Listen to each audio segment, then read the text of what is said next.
नमः सिद्धेभ्यः।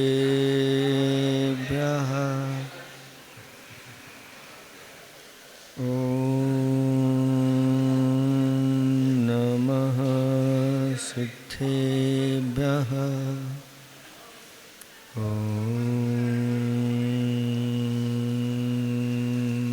नमः सिद्धेभ्यः।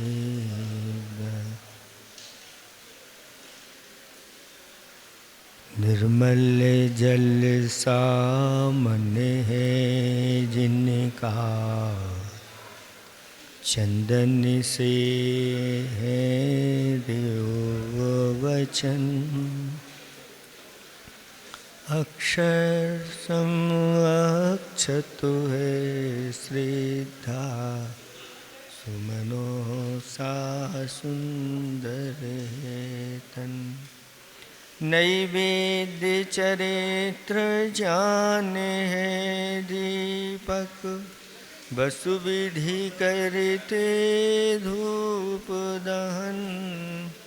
ध्यान सुफल है अर्घ समाधि, मुनिवर तुमको नित नमन। अनर्घ पद को पाने गुरुवर, मेरा अर्घ समर्पित है।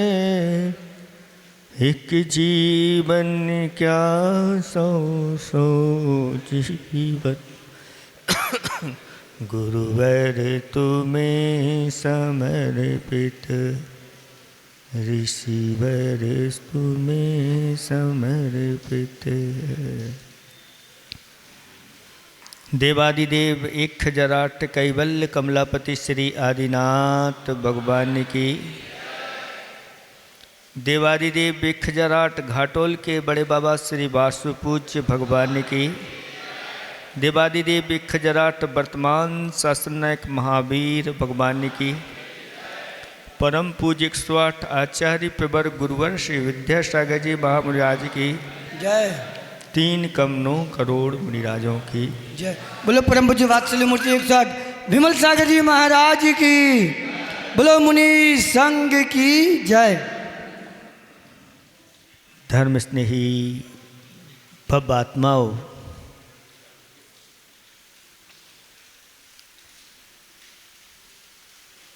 लगभग 3 माह होने जा रहे हैं घाटोल में विराजमान हुए। 21 तारीख को आए थे। 21 जून था। क्या था? 21 जून, जुलाई, अगस्त और सितंबर। आज कितना सितंबर है? 16 सितंबर है। और 20 सितंबर जैसे ही आएगा तो पूरे 3 माह, और 3 माह, लगभग 3 माह से निरंतर आपके लिए धर्म की वर्षा यहाँ पर हो रही।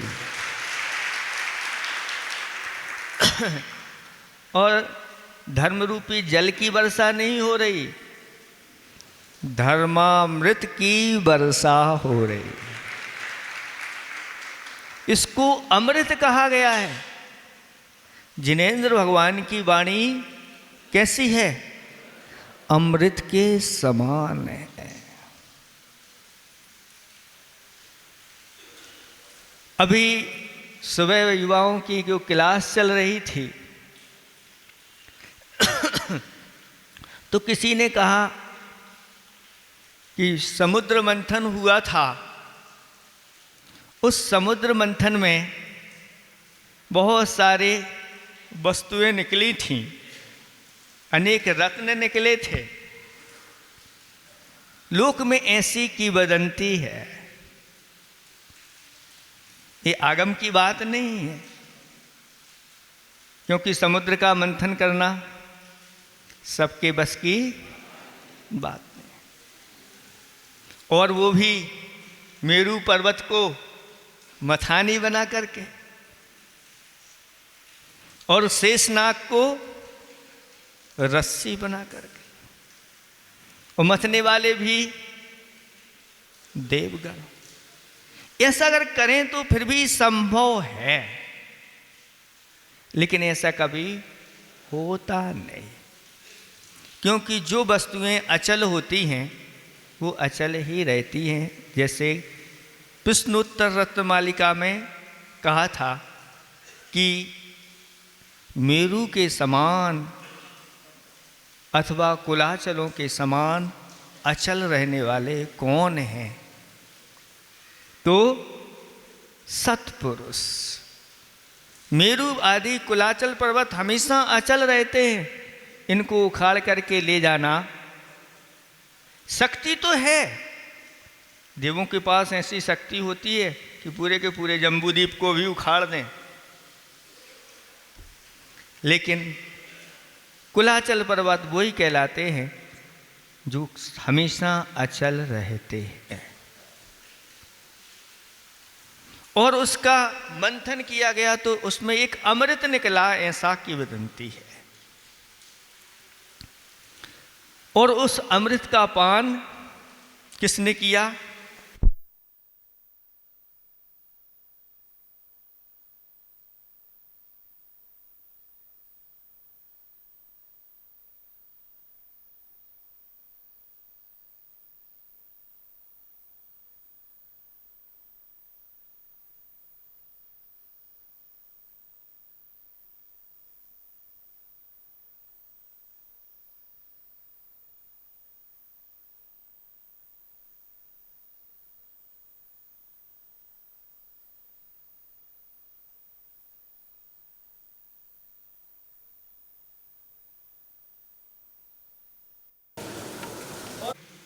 वागाम्बोधिर भुवनमखिलं देवपरेति यस्ते तस्यावृत्तिं सपदि विबुधास चेतसैवाचलेन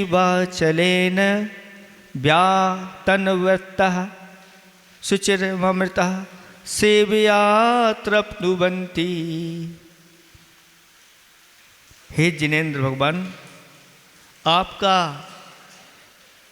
यह ज्ञानाम्बुधि यानी ज्ञान रूपी अमृत का सागर या ज्ञान रूपी सागर है, और इसमें ज्ञान रूपी सागर में या द्वादशांग रूपी सागर में सप्तभंगी रूपी तरंगें उठती रहती है। जैसे तरंगें होती हैं समुद्र में, वह तरंगें क्या करती हैं?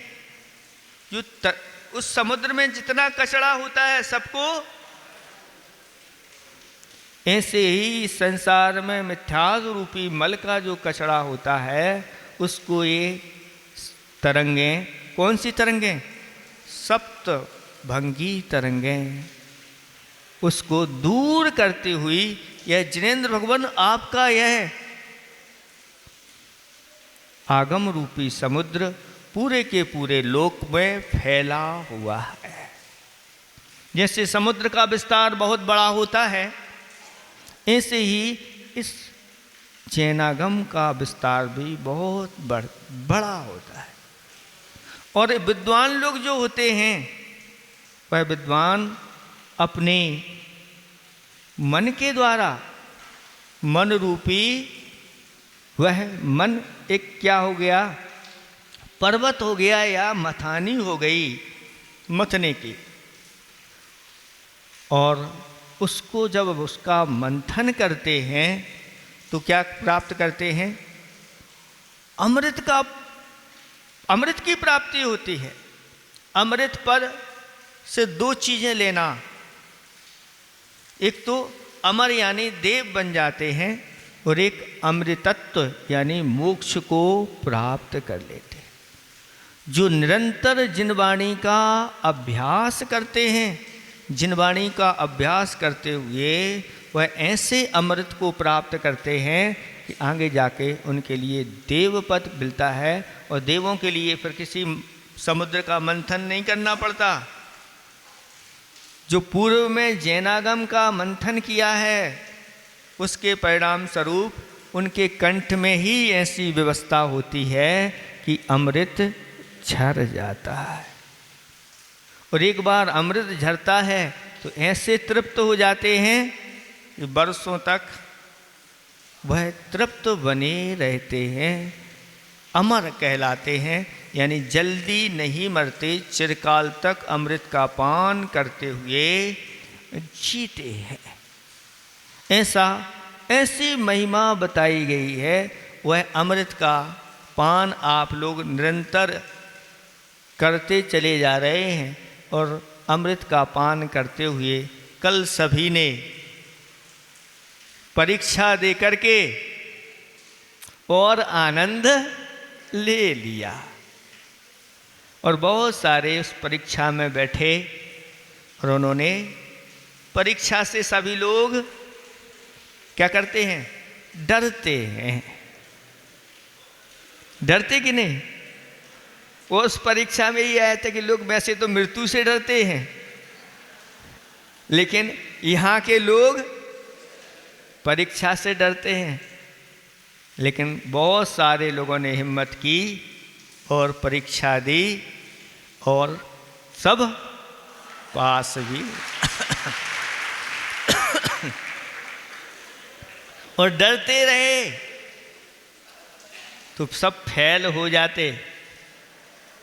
लेकिन हिम्मत की और लोग कहते महाराज बहुत आनंद आया परीक्षा देने में, पहले के जो हमारे दिन थे वो फिर याद आ गए, किस प्रकार से कैसी परीक्षा दी जाती। तो इन परीक्षाओं की घड़ियों में हमें हमेशा हमेशा सावधान होकर के और विजय प्राप्त करना चाहिए। ये ऐसा जैनागम अमृत है, इसका पान बिरले लोग ही करते हैं, सभी नहीं कर पाते, सभी की इस प्रकार की बुद्धि नहीं चल पाती। और जो करते हैं उनसे पूछो, वो कहते महाराज अब एक दिन भी हम इसके बिना नहीं रह सकते, अब तो मुझे चाहिए। इसलिए दुख से छुटकारा पाना है तो ऐसे ही आगम की वाणी का पान करो। एक श्लोक आता है, वह आगम का श्लोक है कि सारे संसारी प्राणी सुख चाहते हैं और दुख से डरते हैं, लेकिन सुख किससे प्राप्त होता है इसको नहीं जान करके और सुख की प्राप्ति के लिए संसार में अनेक प्रकार के दुख उठाते रहते हैं, फिर भी वह सुखी नहीं होते। अंत में फिर मरण सामने आ जाता है और मरण भी तो एक दुख है और दुख के साथ मरण हो जाता है। और जब उत्पत्ति होती है तो भी अब जन्म का दुख है, फिर दुख पीछे लग जाता है और पूरे जीवन भर दुख उठाता रहता है, लेकिन सुख प्राप्त नहीं कर पाता। इसलिए सुख की प्राप्ति करना है तो एक श्लोक के माध्यम से उन्होंने सारी बातें बता दी, इनको अपने जीवन में उतार लो, ये तुम्हारे लिए सभी प्रकार के दुखों से बचा लेंगे। वृतशीलम तपोदानम, वृतशीलम तपोदानम संयमोरहत पूजनम। वृतशीलम तपोदानम संयमोरहत पूजनम विच्छित्ते दुखम सर्वम प्रोक्त मेतत न संशया। ये 6 चीजें हैं जो जैनागम में कही गई है। ये 6 चीजें अपने जीवन में जो धारण कर लेता है वह सभी प्रकार के दुखों से छुटकारा पा जाता है। इसमें किसी प्रकार का कोई संशय नहीं करना। वो कौन सी चीजें हैं? तो सबसे पहले व्रत आया है। व्रत का महात्मा अपने जीवन में बहुत है।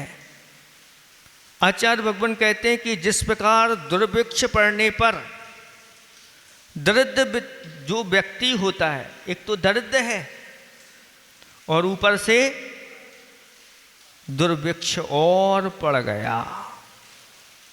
अब क्या होगा? जो धनवान है, जिनके पास संपन्नता है, वो तो अपना जीवन निर्वाह कर लेते हैं, लेकिन जिसके पास कुछ भी नहीं है और दुर्भिक्ष और पड़ जाए तो ऐसा व्यक्ति बहुत दुखी होता है। उसी प्रकार इस संसार में व्रत रहित मनुष्य दीर्घ काल तक दुख भोगता हुआ निरंतर अपार खेद को प्राप्त होता रहता है। इसलिए व्रत की बाड़ी अपने जीवन में लगाना चाहिए। इन व्रतों के बिना मनुष्य जीवन सुशोभित नहीं होता। सरोवर जो है, सरोवर तो है लेकिन उसमें जल नहीं है, तो जल के बिना सरोवर की कोई शोभा नहीं हुआ करती। उसी प्रकार से अपने जीवन में अगर व्रत नहीं है तो हमारा जीवन सुशोभित नहीं होता और हम दुखों से, इतनी क्षमता अपने पास है व्रत लेने की, लेकिन हम वो व्रत नहीं ले पाते, तो फिर वैसा ही हमारा जीवन हो गया जैसे सरोवर तो है लेकिन उसमें जल नहीं है। इन व्रतों को देवगण अंगीकार नहीं कर सकते। नरकों में तो व्रतों की बात ही नहीं है। तिरंच भी कुछ हद तक सीमित व धारण कर सकते हैं और मनुष्य के ऊपर तो पूरा अधिकार है कि वह इन व्रतों को अंगीकार करे। इसलिए अपने जीवन में ऐसे व्रतों को अंगीकार। व्रत क्या होते हैं? तो कहते हैं कि ऐसे बहुत सारे व्रत हैं जिनका उल्लेख शास्त्रों में किया गया। बड़े बड़े व्रत भी होते हैं और छोटे से छोटे व्रत भी होते हैं और बीच की संख्या मध्यम की हो जाती है। बड़े बड़े व्रत कौन हैं? तो आपको बताया था कि सिंह निष्क्रीडित जैसे बड़े बड़े व्रत भी जैनागम में वर्णित हैं, समीचीन व्रत हैं। और जो अपने जीवन में ऐसे व्रतों को करता है, सिंह जैसा पराक्रम हमेशा उसको मिलता है। जो अपना पराक्रम इन व्रतों को करने में दिखा देता है, फिर दुनिया में जहाँ भी उत्पन्न होता है महापराक्रम के साथ उसकी उत्पत्ति होती है, उसको कोई हरा नहीं सकता। निरंतर उसको विजय मिलती है, यहाँ तक कि वह कर्मों को जीत करके और विश्व विजेता बन जाता है। तो आचार्य भगवंतों ने कहा कि अगर वो नहीं कर पाते तो छोटे छोटे व्रत भी अपने जीवन में अगर करते हैं तो बहुत बड़े फलों को देने वाले हैं। इसलिए इन व्रतों के संस्कार जन्म से जब हम 8 वर्ष के या गर्भ से 8 वर्ष के हो जाते हैं तब इन व्रतों के संस्कार अपने ऊपर करवाने के लिए ये आवश्यक लिखे हुए हैं। और अगर इन संस्कारों को नहीं करते तो हमारी संस्कृति की रक्षा नहीं होती, धर्म की भी रक्षा नहीं होती और उनको मान्यता प्राप्त नहीं होती। जैसे नोट छप गया और गवर्नर की अगर उस पर सील नहीं लगी तो मान्य है क्या? तो ये मान्य नहीं होती। और अगर सील लग गई तो मान लो। ऐसे ही व्रतों की अगर सील लग जाती है तो सर्वत्र मान्यता प्राप्त हो जाती है, सभी जगह उनको स्थान मिलने लग जाता है और उनका यश पुण्य आदि आदि निरंतर बढ़ता चला जाता है। इसलिए इन व्रतों को अंगीकार करो। और अब इन अष्टमूल गुण आदि के व्रत के संस्कार होते हैं तो कुछ ऐसे उपवास एकासन आदि करके भी व्रत किए जाते हैं, जैसे आष्टानिक व्रत होते हैं। 4-4 महीने में यह आष्टानिक व्रत अंत के 8 दिन में आते हैं। इसके बाद फिर 16 कारण व्रत आते हैं, वर्ष में 3 बार आते हैं। जैसे ही भाद्रपद के आते हैं तो सब लोग करने लग जाते हैं। बाकी 3 समय कब आते हैं और कब चले जाते हैं किसी को कोई पता नहीं, लेकिन उनमें भी ऐसे बिरले लोग होते हैं जो तीनों शाखाओं के इन 16 कारण व्रतों को करता है। सुबह सुबह इन लोगों को बताया कि तप करते जिसका यौवन चला जाता है, जिसका जीवन चला जाता है, उसका जीवन गया नहीं, उसका जीवन सार्थक हो जाता है। ऐसे इन व्रतों को कर लेना चाहिए, क्योंकि ये शरीर जो है इसको दिन रात पोषण करते रहो, ये आगे जा कर के दुखों की खानी में पटक देता है। लेकिन जो इन व्रतों के माध्यम से अपने आप को थोड़ा सा शोषण कर लेता है, ज़्यादा शोषण करने की आवश्यकता नहीं, लेकिन इतना जिसके माध्यम से अपना कार्य की सिद्धि हो जाए, इतना करो, बहुत अच्छा। व्रत भी हो जाते हैं। अब देखो दिन रात जो खिलाने वाले हैं, दिन रात भोजन करवाने वाले हैं शरीर को, तो कितने हट्टे कट्टे हो जाते हैं बताओ। कोई मनुष्य से हाथी के बराबर बन जाए 5 फुट से 10 फुट का हो जाए, 24 घंटे भी इस शरीर को खिलाते रहोगे तो देख लो उतने वही के वही हैं। और जो देखो अभी 16 कारण उपवास कर रहे हैं, वो भी वही के ज्यों के त्यों हैं। लेकिन ये कर्मों की निजरा कर रहे हैं, पुण्य का संचय कर रहे हैं, साता का संचय कर रहे हैं, और आगे जा कर के इनके लिए ऐसी दिव्य काया मिलेगी कि आगे जा कर के उस काया के माध्यम से सभी प्रकार के सुख। और एक जो दिन रात ना दिन देख रहे हैं ना रात देख रहे हैं करते चले जा रहे हैं, वो निरंतर पाप का संचय करते चले जाते, पाप का वंध करते चले जाते हैं। और एक दिन उनको ऐसा शरीर मिलता है जिस शरीर में रोगों की भरमार रहती है।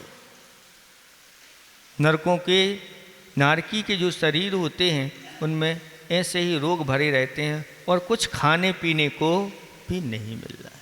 ये दुख निरंतर। इसलिए इन व्रतों को अपने जीवन में अंगीकार करें। व्रत के कारण इस जीव का सब विश्वास करते हैं।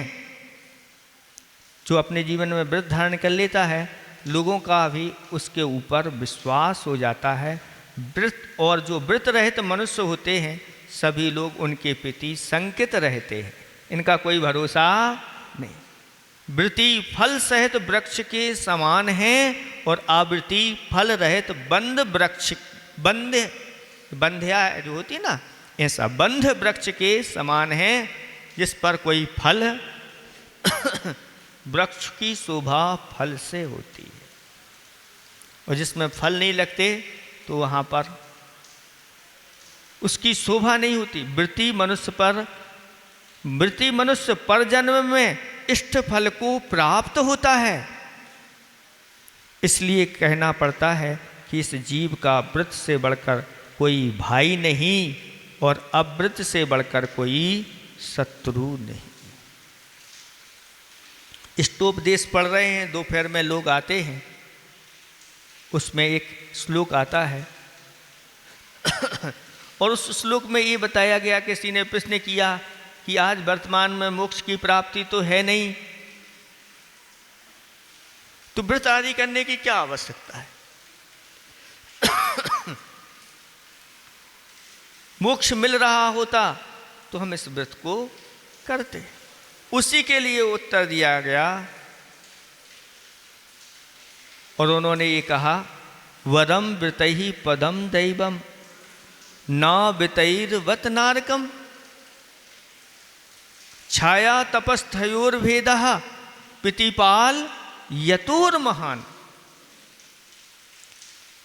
उन्होंने कहा कि व्रत को धारण करके और देवपद प्राप्त करना अच्छा है, श्रेष्ठ है, वरम श्रेष्ठ है, ना कि खेद की बात है कि अव्रतों के द्वारा नरक पद प्राप्त करना अच्छा नहीं है।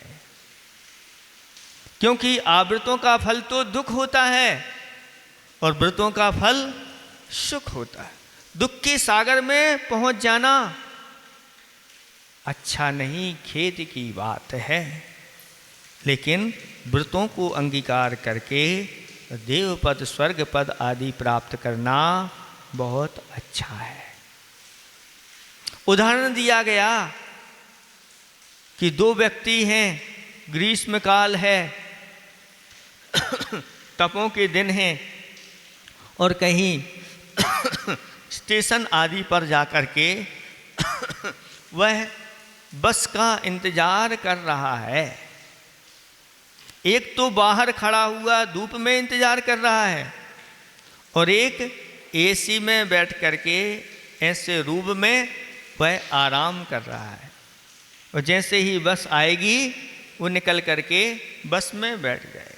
और ये जो यहाँ पर लू चल रही है, खड़ा हुआ है, ये अनेक प्रकार के कष्ट उठा रहा, और अगर लू लग गई तो फिर यात्रा नहीं हो पाएगी। इसलिए इन व्रतों को अपने जीवन में अंगीकार करो। व्रती मनुष्य के वचन सभी स्वीकृत करते हैं, परंतु व्रतहीन मनुष्य की कोई बात नहीं मानता। बड़े बड़े देवता भी व्रती मनुष्य का तिरस्कार नहीं कर पाते। व्रती मनुष्य अवस्था का अगर छोटा भी हो तो भी लोग अच्छी तरह से सम्मान के साथ उसको आगे करते हैं। आज यहाँ परंपरा नहीं है, विदेश क्षेत्र में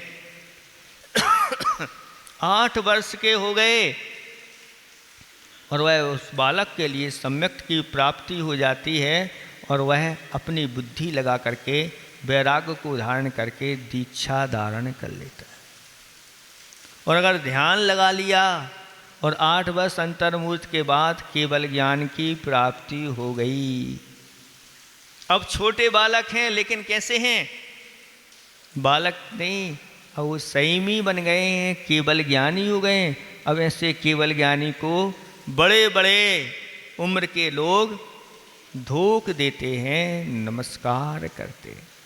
तो छोटी उम्र का भी अगर कोई बालक व्रत धारण कर लेता है तो इन दद्दाओं से भी वह बड़ा हो जाता है और उसकी मान्यता सर्वत्र हो जाती है, ऐसा कहा गया है। इसलिए इन व्रतों को अपने जीवन में अंगीकार करो। कहा है प्रवृत्ति से पाप का ग्रहण होता है और निर्वृत्ति से उसका क्षय होता है। पापों का क्षय करना है तो आप पापों आदि से निर्वृत्ति को प्राप्त हो तो उसका पापों से निर्वृत्ति हो जाती है तो फिर वह पापों को क्षय करने में कारण बन जाती है। यथार्थ में निर्वृत्ति को ही व्रत कहा गया है। व्रत किसे कहते हैं? आपने निर्वृत्ति कर दी, अब हम एक बार अगर किसी ने भोजन कर लिया, अब 24 घंटे तक भोजन नहीं करेंगे, ये निर्वृत्ति हो गई। अब 24 घंटे तक हमारा ये व्रत रहेगा, इसलिए हम किसी प्रकार के पाप नहीं करेंगे, किसी प्रकार के संसारिक वर्धक क्रियाओं को नहीं करेंगे। इनकी निवृत्ति हो जाना ही यह व्रत कहलाता है। ऐसे व्रतों को अपने जीवन में अवश्य करना चाहिए। व्रत से संपत्ति की प्राप्ति होती है और अव्रत से कभी संपत्ति नहीं मिलती। इसलिए संपत्ति की इच्छा रखने वालों को निष्काम होकर के उत्तम व्रती होना चाहिए। इस जीव के लिए एक छोटा सा व्रत भी स्वर्ग और मोक्ष के लिए कारण बन जाता है। छोटा सा व्रत, एक छोटा सा व्रत तो लिया था किसने? श्यार ने। महाव्रत और अणुव्रतों को धारण नहीं, महाव्रत तो तिरंचों में होते ही नहीं, अणुव्रत भी नहीं लिए उसने। एकमात्र रात्रि में चारों प्रकार के अन्न जल का त्याग किया। वही व्रत उसके लिए अगले भाव में मुक्ति के लिए कारण बन गया। कुछ लोग यहाँ व्रत लेकर के स्वर्ग में चले जाते हैं, स्वर्ग से आकर के मनुष्य बनते हैं और मनुष्य बन करके मोक्ष को प्राप्त कर लेते हैं। जिन्होंने पूर्व भाव में अच्छी तरह से व्रत का पालन किया है, वे इस भाव में इच्छानुसार फल भोगते हैं। सो ठीक ही है, क्योंकि बिना कारण के कोई कार्य नहीं होता। आज आप लोगों के लिए जो कुछ भी मिल रहा है,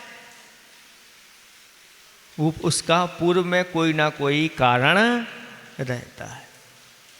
उस कारण को हम नहीं जान पाते। वह कर्म उदय में आता है और अपना फल दिखा करके चला। ये फल आया है तो समझ लेना इस फल का भी कोई ना कोई कारण है, तभी ये कार्य की सिद्धि हुई है। सो ठीक ही है, क्योंकि बिना कारण के कार्य कोई कार्य नहीं होता। क्योंकि जिन्होंने कारण से कार्य की उत्पत्ति मानी है, उसे सुख दुख रूपी कार्य का कारण धर्म और पाप ही मानना चाहिए। सुख का कारण धर्म है और दुख का कारण पाप है।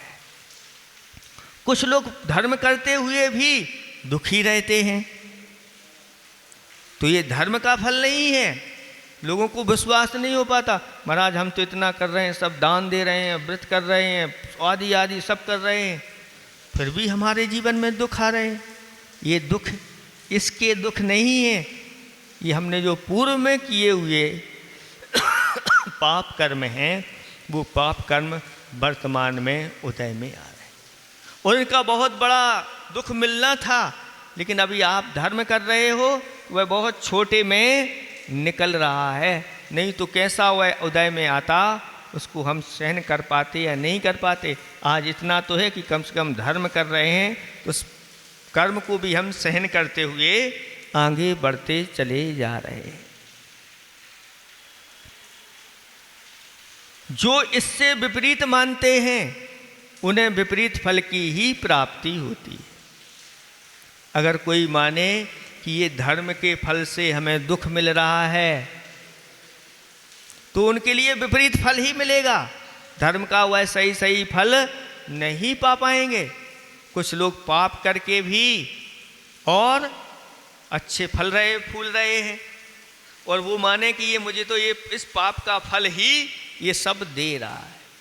तो कहते हैं जो विपरीत मानते हैं, उनको विपरीत ही फल मिलता है। इस प्रकार से जो देखा देखी जाने जाते मूर्ख, व्यसनी, निर्दय अथवा नास्तिक नहीं है, तो धर्म और पाप को छोड़कर सुख दुख का कारण कुछ दूसरा नहीं, ऐसा कौन कहे। इसलिए जो आज फल फूल रहे हैं, उन्होंने पूर्व में कुछ धर्म किया होगा, पुण्य किया होगा, उसका ये फल है। अभी जो पाप का मान रहे हैं कि ये पाप का मुझे फल मिल रहा है, नहीं, इसका पाप का फल तो उनको जब यह पाप कर्म उदय में आएगा, उनके लिए दुर्गति ही मिलेगी। इसलिए अपने जीवन में इन व्रतों को अंगीकार करो।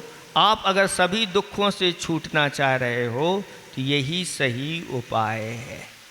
लेकिन इस उपाय के लिए कितने लोग पुरुषार्थ करते हैं देख लो, बहुत बिरले लोग हुआ करते हैं। बाकी तो सब कहते हैं कि अच्छी तरह से धन कमाओ, उससे ही हमें सुख मिलेगा, और पूरा जीवन इसी में लगा देते हैं और बाद में जाकर के दुख के सागर में डूब जाते हैं। तो पहला ये व्रत है, इसलिए इस व्रतों को करो। और भी छोटे छोटे नियम आदि इनको भी व्रत के अंतर ही रखा गया है। जैसे आने वाले आपके पर्युषण पर्व हैं, ये पर्युषण पर्व भी व्रत कहलाते हैं, और इन व्रतों को संकल्प पूर्वक जो अपने जीवन में करता है, कहते हैं वह भी एक दिन 10 धर्मों का स्वामी बनता है। इसलिए सर्वत्र ये पर्युषण पर्व प्रसिद्ध हैं, और वो भी भादों के महीने के, और आबाल वृद्ध इन व्रतों को करने के लिए तैयार रहता है। या पर्युषण आए हैं तो बच्चा भी कहता है, भले 8 वर्ष का हो गया है, वह कहता है हम भी अपने जीवन में इन व्रतों को करें। बच्चों को कभी भी मना नहीं करना, अभी बच्चा छोटा है इसलिए नहीं, बच्चे ऐसे ही मजबूत बनते हैं। हाँ, सावधानी इतनी रखना कि बच्चों को क्रम क्रम से त्याग कराते जाओ। पहली बार अगर बच्चा कर रहा है तो उससे कहो भाई अभी तुम पहले एक आसन करो, या 6 घंटे के लिए त्याग कर दो, आदि आदि इस प्रकार के अभ्यास। अगर अच्छा हो गया तो फिर पूरा ऐसे करते हैं तो बच्चों के अंदर भी इस प्रकार का बल बढ़ता चला जाता है, उन्हें विश्वास हो जाता है कि हाँ मैं कर सकता हूँ। नहीं तो कई लोग ऐसे अभी तक डरते आए हैं, महाराज हमने अभी तक अपने जीवन में उपवास नहीं किया, और अब आपके आशीर्वाद से करना है, अब मैं डरूंगा नहीं, और ले लिया और उनका अच्छे से हो गया। कितने वर्ष हो गए? 60-70 वर्ष हो गए, 60 वर्ष तक अभी नहीं किया, डरते रहे। लेकिन डरते रहोगे तो इस चीज़ को हासिल नहीं कर पाओगे। कहते हैं कि उपवास करने से, विज्ञान ने ऐसा सिद्ध किया है कि उपवास जो चारों प्रकार के जल का, अन्य जल का त्याग कर देता है, उसके शरीर में से एक ऐसा द्रव्य निकलता है जो प्रतिदिन खाने वालों को कभी नहीं निकलता, और वह द्रव्य अपने जीवन में उस व्यक्ति को बहुत पावर देने वाला द्रव्य निकलता है। इसलिए शास्त्रों में लिखा हुआ है कि ऐसे उग्र उग्र तप करने वाले होते हैं जैसे जैसे उनके उपवास बढ़ते चले जाते हैं, उनकी कांति और उनका बल बढ़ता चला जाता है। तो कांति बल आदि बढ़ते हैं, ये तपस्या के माध्यम से होते हैं। इसलिए डरना नहीं। 10 दिन के लिए अब आप लोग तैयार हो जाओ, अच्छी तरह से मन बना लो, और आपके लिए एक शिविर दिया जा रहा है। और लोग डरते हैं महाराज सब लोग घर का त्याग नहीं कर सकते। कोई बात नहीं, आप अपने घर का त्याग नहीं करना, लेकिन घर में रह कर के भी, और घर से यहाँ मंदिर में रह कर के भी आप अपने संकल्पों से अगर बंध जाओगे तो 10 दिन में ऐसा पुण्य का संचय होगा, ऐसी कर्म की नजरा होगी जो आप 355 दिन में नहीं कर पाओ। ऐसे मौके और अवसर मिले हुए हैं, आप लोगों को व्यवस्था बनाई गई है कि कैसे ये करना है। थोड़ा सा इसको समझ लें। ये आपके लिए फार्म दिया जाएगा, और जो इस फार्म को ग्रहण करके अपना नाम लिखाएगा उसकी शिविर में भर्ती हो जाएगी। अब कैसे करना है? तो आप जो भी इसमें लिखे हुए हैं सारे पर्व के दिनों में 10 दिन आप लोगों के लिए ब्रह्मचर्य व्रत पालन करना है। तो इसमें अगर करते हैं तो टिक लगाना। 10 दिनों में अनछने जल एवं अनछने जल से बनी हुई वस्तुओं का त्याग करना है आपको। टिक लगाना है। 10 दिन आपको मौन से भोजन करना है। क्या करना है? मौन से। मौन का अर्थ तो जानते हैं ना, नहीं तो मौन दे दे करके वस्तुओं में मौन दिया जाता है, और मौन से उस वस्तु की क्वालिटी क्या होती है बताओ। अगर किसी वस्तु में अगर मौन दिया जाए तो उसकी क्वालिटी स्वाद और आनंद देने वाली वस्तु हो जाती है। ऐसे ही अगर अपने जीवन में ऐसे पर्वों में अगर हम मौन लेते हैं तो अंदर की शक्ति बहुत बढ़ती है। अगर पूरा नहीं ले पाओ तो भोजन के समय तो कम से कम मौन का पाठ, और सभी को एक एक कायोत्सर्ग करके ही भोजन करना है। सभी को बता देना, जानकारी देना, और भी जो आएंगे उन सबको ये व्यवस्था बता दी जाएगी कि मौन से भोजन करना, कायोत्सर्ग पूर्वक करना, और सभी को भोजन कैसे करना? शोधन करके। अभी तक हम बिना शोधन के खाते आए हैं, 10 दिन तो हमें शोधन, विवेक आपके अंदर जागृत होना चाहिए। घर वाले भी देखें, बच्चों से भी कहो, अपने सभी लोगों से कहना पहले अच्छी तरह से बैठो, कायोत्सर्ग करो, और कायोत्सर्ग करके अच्छी तरह से अगर कोई चीज़ चाहिए है इशारा कर देना लेकिन बोलना नहीं, मौन पूर्वक ये सारी चीज़ें व्यवस्था। फिर इसके बाद सामायिक पाठ करना। अब प्रतिदिन 10 दिन आप लोगों को क्या करना है, इसको सुन लो अच्छी तरह से। आपकी क्या चर्या रहेगी? सुबह 4 बजे सभी को उठना है। अब यहाँ पर अगर सभी लोग आ जाते हैं घर छोड़ करके तो उठाने वाले हैं, अब घर में कौन उठाएगा? हैं? अलार्म उठा देगा। अलार्म को तो तुम बंद कर दोगे, चुप। तो घर में एक दूसरे को आप लोगों को जगाना है। 4 बजे ब्रह्म मुहूर्त के बाद जो पर्यूषण पर्व में सोता है, कहते हैं वह विशेष कर्म का बंद करता है, पाप कर्म का बंद करता है। ब्रह्म मुहूर्त के बाद नहीं सोना, आप लोगों के लिए उठना है। 4 से 5 के बीच में कम से कम जरूर आप लोगों के लिए उठना है, इतना तो ध्यान रखना। और उठ करके क्या करना है? उठ कर के लिए अच्छी तरह से अपनी जो भी शुद्धि आदि करना है, शुद्धि आदि कर ली, और शुद्धि हो करके और फिर आप लोगों को अपने ही घर में ध्यान करना है। ध्यान कैसे करें महाराज? अरे कुछ आता हो चाहे नहीं आता हो, अपन बैठना तो आता है ना, और मुद्रा बनाना आता है, ये मुद्रा लगा ली, और अच्छी गहरी श्वास लेकर के और ओंकार ध्वनि करना है। क्या करना है? ओंकार ध्वनि। और ओंकार ध्वनि सुनते हुए उस ओंकार ध्वनि को ध्यान से सुनना है, और ऐसा महसूस करना है कि मैं समो शरण में बैठा हूँ,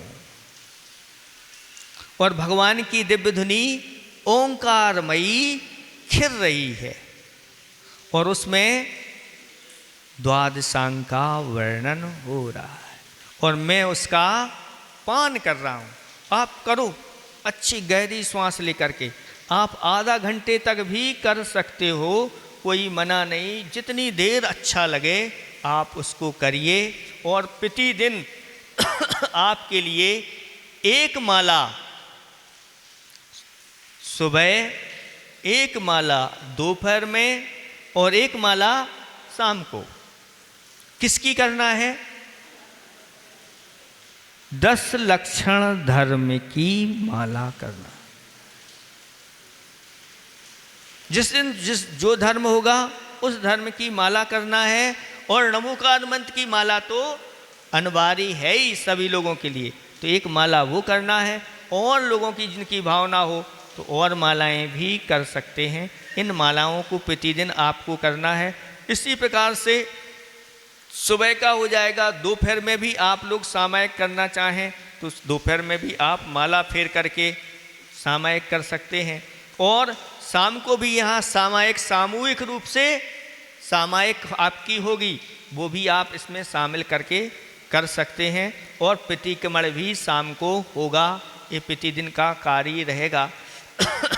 पर्व में अशुद्ध सामग्री जैसे पेस्ट पाउडर आदि से मंजन आदि नहीं करना, शुद्ध वस्तुओं से ही करना। इस प्रकार बालों की कटिंग एवं दाढ़ी 10 दिनों का त्याग कर देना।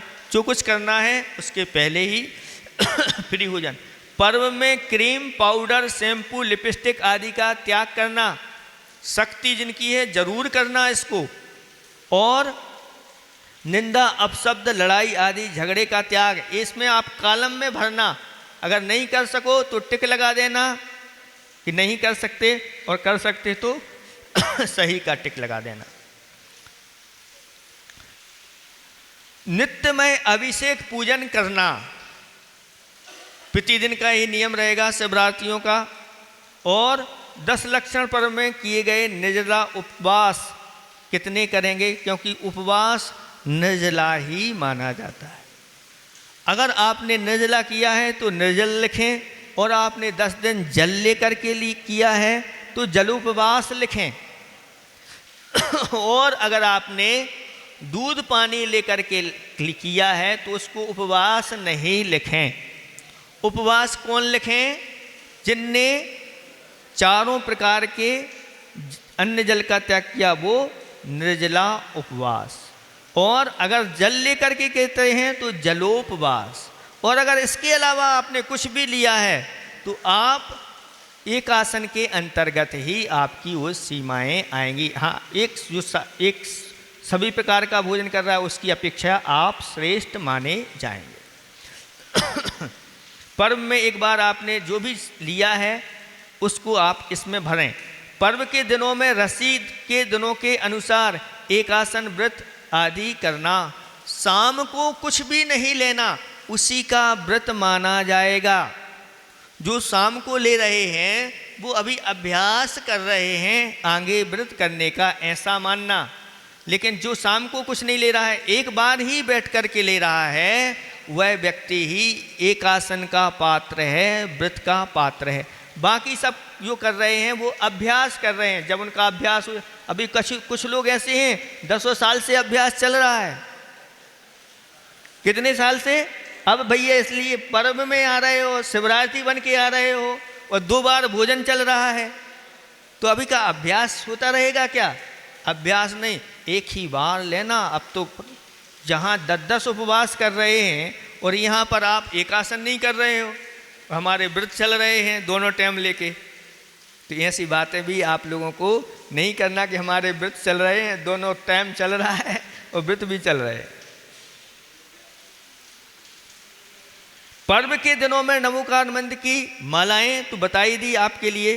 पर्व के दिनों में एक आसन के साथ शाम को जल या दूध ग्रहण करना ये एक आसन नहीं माना जाएगा, ये 2 आसन में आता है, तो उसको लिख दें वहाँ पर। हमने इस प्रकार से किया। 10 लक्षण पर्व पर समस्त हरि का त्याग अगर हो जाए तो श्रेष्ठ, नहीं हो जाए तो कोई एक हरि लेता है, कोई एक से काम नहीं चलता तो 3 हरि लेता है, इसका 3 का नहीं चलता तो 5 हरि, ज़्यादा से ज़्यादा इतने ही लें, इससे ज़्यादा ना लें तो बहुत अच्छा है। और हरि का नाम जितनी बार लेना है, भगवान का नाम आप उतनी बार लेते रहो। हरि का त्याग करके हरि का भजन करो और हरे भरे बने रहो, बहुत आनंद आएगा। प्रतिदिन तत्वार सूत आदि पढ़ने का नियम होगा, यहाँ पर पाठ होगा। अगर दोपहर में कुछ लोग नहीं आ पाए, आना तो सभी को है, लेकर के आना है, सबको लेकर के आना, क्योंकि पर्युषण पर्व में तत्वार सूत्र जो है आगम का सर्वश्रेष्ठ ग्रंथ माना गया है। जैसे अन्य मत हैं उनमें अपने अपने ग्रंथ प्रसिद्ध माने गए हैं, ऐसे ही जैनों के यहाँ तत्वार्थ सूत्र ग्रंथ बहुत प्रसिद्ध है। और इसको प्रतिदिन अगर आप करते हैं, पाठ करते हैं, सुनते हैं अथवा इसकी व्याख्या सुनते हैं, तो एक उपवास का फल आपको वैसे मिल जाएगा। जो एकासन करने वाले हैं उनको भी उपवास का फल मिलेगा, ऐसा का। इसलिए इसमें तत्वार सूत्र में बहुत अच्छे संक्षेप से आपको प्रतिदिन एक एक अध्याय दिया जाएगा और उसको आत्मसात करते हुए चारों अनुयुग का ज्ञान आपको मिलने वाला है। परोपकार का कार्य 10 दिन जरूर करना, यानी इन 10 दिनों में प्रतिदिन दान के लिए अपना निकालना, क्योंकि इन 6 बातें जो बताई हैं, इन 6 बातों में एक व्रत है तो एक दान भी है। वह दान भी हमारे लिए दुखों से छुड़ाता है। तो प्रतिदिन भोजन करना तो इस प्रकार से करना कि कोई अतिथि आ जाए हमारे यहाँ और फिर हम भोजन करें, कम से कम एक अतिथि तो हमारे यहाँ आ जाए। ऐसी व्यवस्था भी चल रही है कि कुछ बाहर से आने वाले हैं, लेकिन ज़्यादा नहीं आने वाले, बहुत कम मिलने वाले हैं। और अगर आपने बना लिया कि भैया मैं 10 दिन शुद्ध भोजन करना है, एक आध अतिथि हमें मिल जाए, तो भी आप इस प्रकार से अपनी अर्जी लगा करके ले जा सकते हैं, कर सकते हैं व्यवस्था। औषधि का दान, देखो दान में 4 प्रकार के दान बताए गए हैं, वो 4 प्रकार के दान भी आप कर सकते हैं। और इनमें दानों में हमने पहले ही बताया था कि पर्वों के दिन में जो दान दिया जाता है वही कई गुना उसका फल मिलता। एक सामान्य दिन जो आपने 1 रुपया दिया है तो उस 1 रुपये का फल 1 रुपया ही मिलेगा, लेकिन अगर पर्वों के दिन में अगर आपने 1 रुपया दिया है तो वह लाख और करोड़ गुना उसका फल मिलता है। जैसे किसी ने लाख दे दिए तो 1 रुपया भी 1 लाख के बराबर हो जाता है। फिर अगर 1 लाख देता है तो कितना गुना होता है ये आप जान सकते हैं। ऐसे भी वर्णन शास्त्रों में आए हैं। इन दिनों में विशेष दान करके ही अपन को अपना वह पर्युषण पर्व मनाना चाहिए। इसके बाद रात्रि भोजन एवं रात्रि में जल आदि इन सब चीज़ों का त्याग रहेगा। बिस्तर का त्याग करना, 10 दिन के लिए आपको चटाई आदि का प्रयोग करना, क्योंकि ब्रह्मचर्य के साथ रहते हैं तो ऐसी वस्तुओं का प्रयोग करोगे तो बहुत अच्छे से इनका पालन होगा। जिसकी जितनी शक्ति, अगर ठंडी लगती है तो एक आध चद्दर वगैरह इसका उपयोग कर सकते हैं, अथवा जो अपने ऊपर वस्त्र हैं उनको भी आप ओढ़ सकते हैं। इस प्रकार से घर में रह करके आपको ये साधना करना है। और कोई अगर ये चाहे कि भाई हमें 10 दिन घर में नहीं रहना, तो भी यहाँ आकर के आप व्यवस्थित कर सकते हैं, लेकिन नियम नहीं बना रहे हैं। कोई की इच्छा है कि 10 दिन तो हम यहीं महाराजों के पास रहेंगे, तो आओ पाटे लगवा देंगे आप लोगों की, चिंता नहीं करना, वहीं पर छोटा पाटा आप लोगों को होगा, आप महाराजों के साथ भी रह सकते हैं। धार्मिक अब चैनल टीवी पर दिखाए जाने वाले कार्यक्रम को देख सकते हैं, यानी इनको छोड़ करके, धार्मिक चैनल आदि को छोड़ करके आप बाकी सब चैनल आदि का, टीवी आदि का त्याग करना। जूता चप्पल आदि का भी 10 दिन के लिए त्याग कर सकते हैं, करना ही चाहिए।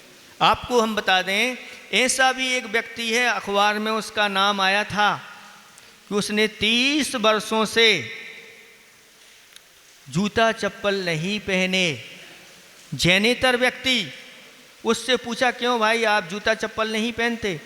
और उसने कहा कि एक बार हमारे नगर से आचार्य गुरुदेव का यहाँ से विहार हुआ, और जब उनको देखा कि उनके पैरों में कुछ नहीं था, तो हमने संकल्प किया कि इन्होंने अब जीवन पर्यंत के लिए त्याग कर दिया है, तो आज से मैं भी अपने जीवन में कभी जूता चप्पल नहीं। आचार्य भगवंत को देख करके ही उसने त्याग कर दिया। और फिर उससे पूछा, उसने सारी चीज़ें बताई, 30 वर्ष से मैंने जूता चप्पल नहीं पहने। जैनेतर होकर के जैन संतों के प्रति कैसा श्रद्धान। और अगर आप जैन होकर के भी 10 दिन का जूते चप्पल का त्याग नहीं कर सकते, ये आप लोगों को विचार करना है। साथ साथ में मोबाइल एवं मोबाइल में नेट चलाने आदि का भी त्याग करना है। इसका त्याग करोगे तभी आकर के यहाँ पर आप अच्छी तरह से धर्म का लाभ। फिर भी अगर धर्म संबंधी कोई चीज़ है, किसी को रखना है, तो धर्म संबंधी चीज़ों को देखने के अलावा तो और नहीं करना। और अगर 10 दिन के लिए मोबाइल का त्याग ही हो जाए, क्योंकि यहाँ पर सब आपको देखने को मिलेगा, इसलिए वहाँ इतना समय ही नहीं रहेगा। सुबह 4 बजे से उठना है और 10 बजे तक ये सारी क्रियाएं यहाँ चलना है, आपकी व्यवस्था है। पान, गुटखा, तंबाकू, बीड़ी, सिगरेट आदि का भी त्याग होगा। कुछ लोग कहते हैं महाराज तंबाकू नहीं छोड़ सकते, बाकी सब नियम का पालन करेंगे, लेकिन तंबाकू भी हम बाजार की नहीं खाएंगे, जो पत्ती खरीद करके लाएंगे और पत्ती को भी हम अच्छी तरह से धो करके शुद्ध ऐसा एक आसन नहीं करना भैया कि बाद में थोड़ी सी पत्ती भी दबा लेते हैं। कुछ लोग मंजन भी करते हैं, दांतों में कष्ट होता है, तंबाकू का मंजन आदि। इस प्रकार की चीज़ों का आपको त्याग करना। प्रतिदिन कम से कम 1 घंटे मौन रह करके आनंद लेना। भोजन के समय तो होता ही है, लेकिन अन्य समय भी। पर्व के दिनों में नगर से बाहर जाने का त्याग करना कि 10 दिन तो हम कहीं नहीं जाएंगे। जो कुछ करना है संपर्क आदि अभी कर लो, 10 दिन बाहर जा। और यहाँ पर भी रहेंगे तो वाहन आदि का प्रयोग नहीं करेंगे, क्योंकि ऐसे पर्व के दिनों में वाहन चलाने से बहुत सारे जीवों की रक्षा होती है। दिखते नहीं, जब चलते चलते ही आप लोग चींटी आदि के ऊपर पैर रख देते हो हमें कहना पड़ता है देखो देखो देखो देखो देखो देखो, और चलिए, फिर वाहन से तो होता ही नहीं। ऐसे परिवपर्षण पर में कम से कम ऐसे जीवों के लिए अवैधान देना। नीचे देख करके जितने भी शिवरात्रि बनने वाले हैं वो सब नीचे देख करके आएंगे और नीचे देख करके जाएंगे। इस प्रकार की व्यवस्था करेंगे। और जितनी जितनी जीवों की रक्षा जहाँ हो पाए, रात्रि में भी ज़्यादा लाइटों का प्रयोग नहीं करना, ना करना पड़े तो अच्छा है। कम से कम में आप लोग काम चलाएंगे धर्म के लिए, धर्म के निमित्त से कुछ करना पड़ता है, उसके लिए मना नहीं, लेकिन ज़्यादा मात्रा में नहीं, अपव्यय नहीं। कम से कम चलता है तो कम से कम चलाना, और ना करना पड़े तो सर्वश्रेष्ठ है। पर्व के दिनों में वाहन आदि का भी त्याग। मर्यादित एवं कुएं के पानी का ही पुरुषार्थ करना। कम से कम 10 दिन तो कुएं से जल ले जाना। क्यों महाराज कुएं से? क्यों? क्योंकि कुएं से जो जल निकाला जाता है उसका जल गालन किया जाता है तो जीवों की रक्षा होती है। अगर बोरिंग से, मशीन से आपका निकल रहा है तो वो सारे जीव वहाँ। अब कम से कम 10 दिन तो हम उन जीवों के लिए अभयदान दें। तो अब यहाँ पर आते हैं मंदिर आदि, तो अपनी 2 कैन भर करके ले गए, गाड़ी पर रख करके ले गए, उसके लिए मना नहीं है, गाड़ी से भी ले जा सकते हैं, लेकिन वहीं के वहीं सारे के सारे, लेकिन गाड़ी से भी सावधानी पूर्वक ले जाएं तो ही मान्य है, नहीं तो नहीं। अपने भर करके आसपास बताते हैं यहाँ पर जो कुएं हैं ज़्यादा गहरे नहीं हैं, बहुत नीचे जाना नहीं पड़ता, जल्दी से जल्दी 10-20 फुट पर पे ही पानी इनका आ जाता है तो फिर कहना ही क्या है।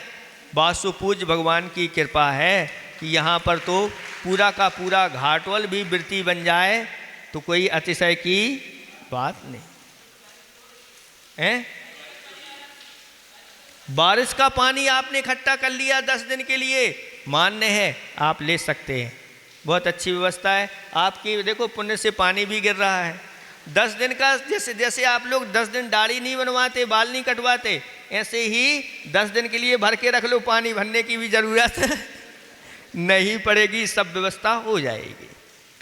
साबुन एवं डिटर्जेंट से कपड़े धोने का त्याग करना, प्रयास करना, और अगर आवश्यकता पड़े तो बहुत कम से कम प्रतिदिन 5 जोड़ी कपड़े, जितने कम पहनोगे उतना ही अच्छा। कई लोग 50-50 जोड़ी रखे हुए हैं, तो 10 दिन में बांट लेना 5-5 करके और व्यवस्था हो जाए। बाजार का बना हुआ ऐसी वस्तुओं का आप लोगों को त्याग करना है, और सुबह से शाम तक ये क्रियाएँ आपकी रहेंगी। भैया जी भी आपके बीच में आ गए हैं, और भैया जी भी जो भी निर्देशन करेंगे उसके अनुसार आप लोगों को उन सब का पालन करना है। आज इतना ही हम पर्याप्त समझते हैं, और कल का दिन आपके जीवन में, घाटोल वालों के जीवन में बहुत महत्वपूर्ण दिन है।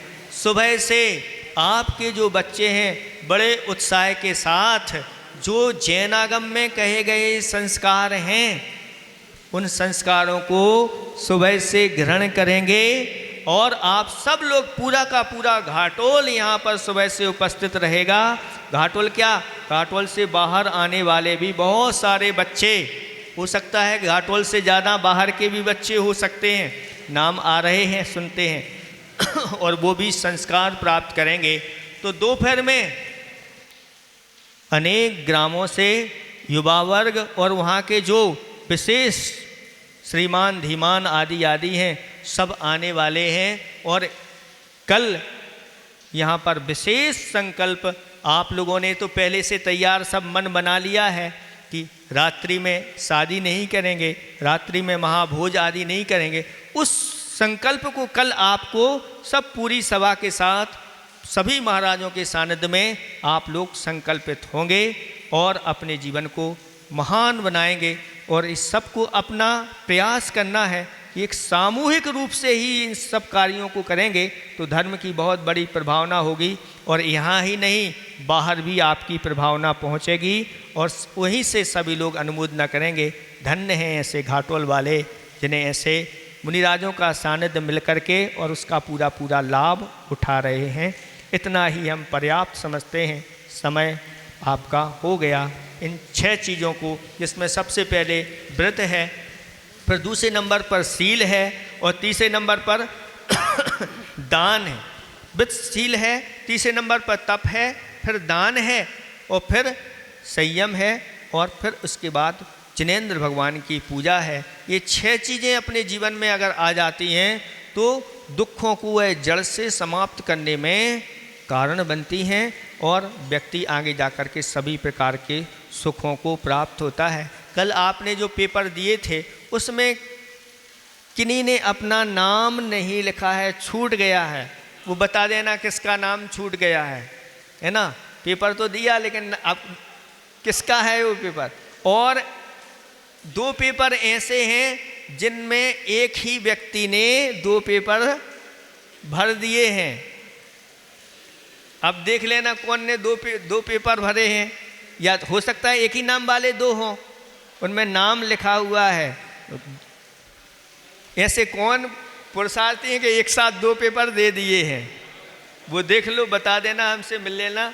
इतना ही पर्याप्त समझते हैं। 5 मिनट के लिए भैया जी को दे दो।